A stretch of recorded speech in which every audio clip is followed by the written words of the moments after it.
Bonjour à tous, bienvenue sur Equiliforce.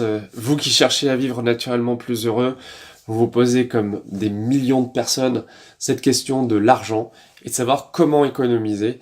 Alors, j'ai décidé de lancer une nouvelle série de vidéos sur Equiliforce après le couple, après l'éducation, la paix, la nature.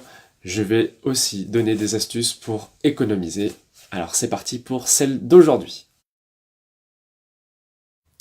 Premier conseil, arrêtez les marques. Je sais que ça peut paraître très difficile, mais je vais parler notamment des vêtements.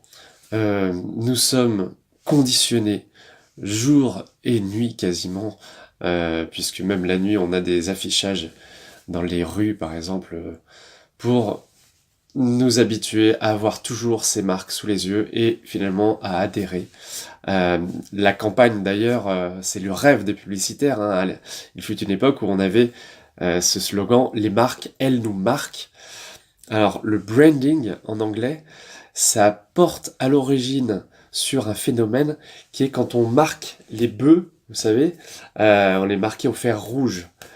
Et quand j'ai appris ça, je me suis dit mais oui, c'est exactement ce qu'on nous pousse à vivre, c'est-à-dire à nous-mêmes acheter notre propre coup de fer rouge et le porter même parfois très fièrement, d'investir énormément d'émotions et d'importance dans les marques. Alors, je vais pas donner de leçons, hein, puisque moi j'ai évolué tout au long de ma vie là-dessus. Je vais vous raconter une anecdote. Quand j'étais ado, dans les années 80, ça remonte, j'aimais beaucoup le tennis. Et Stefan Edberg était le numéro 1 mondial, grand joueur suédois, élégant. Et il avait des baskets Adidas à son nom. Et je me souviens d'une scène, un copain de classe, François, avait ses baskets Adidas, et vraiment, mais je suis tombé en idolâtrie euh, face à ces baskets qui étaient blanches, qui étaient avec des bandes noires, juste un petit liseré jaune. Mais pour moi, elles représentaient tellement voilà, ça dépassait complètement le domaine rationnel. Et ben, la marque avait réussi son coup, puisque le but de Stefan Edberg, c'était pas forcément dans la vie de vendre des baskets. Son but, c'était d'être un grand champion de tennis. Et puis après, voilà, sa notoriété, il en a profité. Mais moi, vraiment, je me souviens de la scène, et j'ai acheté les Stefan Edberg, et après j'ai acheté, ça a été un peu l'engrenage. C'est-à-dire que j'ai commencé d'acheter des baskets de marque, alors qu'avant, j'avais pas besoin d'avoir 3 bandes sur les chaussures pour me sentir bien. Donc, si vous êtes capable de distinguer votre achat en fonction de la marque et de l'émotion, je pense que vous pouvez faire un grand chemin déjà. Les marques, elles se distinguent, elles ont besoin, parce que c'est une concurrence redoutable entre elles, elles se distinguent par des campagnes publicitaires qui sont parfois très créatives, il faut le reconnaître, mais qui sont au final payées par le consommateur.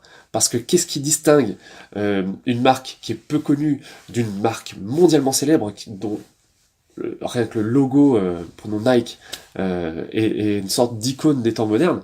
Eh bien, c'est l'impact financier, la présence quotidienne, partout où qu'on aille, que ce soit sur les affiches, que ce soit sur les écrans, ou tout simplement sur les tenues des personnes.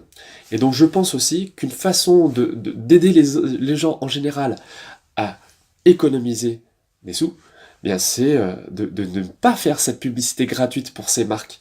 On peut tout à fait choisir d'autres vêtements qui sont peut-être aussi pratiques, aussi confortables, et pas nécessairement enrichir ses marques.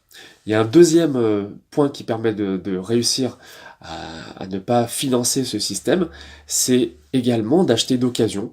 Je l'ai présenté dans ma vidéo précédente sur les initiatives On est prêt, parce que acheter d'occasion des vêtements de marque, eh bien c'est à la fois beaucoup moins cher. L'argent ne va pas directement à la marque ou au magasin lui-même. On crée du lien entre des simples citoyens, on va dire, des consommateurs qui ont décidé de faire preuve d'intelligence aussi.